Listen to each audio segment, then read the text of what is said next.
ಈಗ ನೂತನ ಸದಸ್ಯರಾಗಿ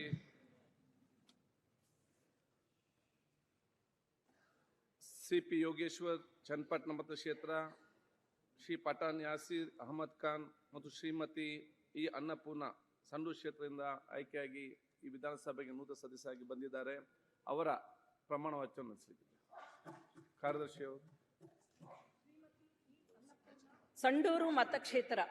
ಇ ಅನ್ನಪೂರ್ಣ ಎಂಬ ಹೆಸರಿನವಳಾದ ನಾನು ವಿಧಾನಸಭೆಯ ಸದಸ್ಯಳಾಗಿ ನಿರ್ವಾಚನ ಹೊಂದಿದವಳಾಗಿ ವಿಧಿದ್ವಾರ ಸ್ಥಾಪಿತವಾದ ಭಾರತ ಸಂವಿಧಾನದ ವಿಷಯದಲ್ಲಿ ಶ್ರದ್ಧೆಯಿಂದಲೂ ನಿಷ್ಠೆಯಿಂದಲೂ ಕೂಡಿರುತ್ತೇನೆಂದು ನಾನು ಭಾರತದ ಪರಮಾಧಿಕಾರವನ್ನು ಮತ್ತು ಸಮಗ್ರತೆಯನ್ನು ಸಮರ್ಥಿಸುತ್ತೇನೆಂದು ನಾನು ಈಗ ಕೈಗೊಳ್ಳಲಿರುವ ಕರ್ತವ್ಯವನ್ನು ಶ್ರದ್ಧಾಪೂರ್ವಕವಾಗಿ ನಿರ್ವಹಿಸುತ್ತೇನೆಂದು ಭಗವಂತನ ಹೆಸರಿನ ಮೇಲೆ ಪ್ರಮಾಣ ಮಾಡುತ್ತೇನೆ.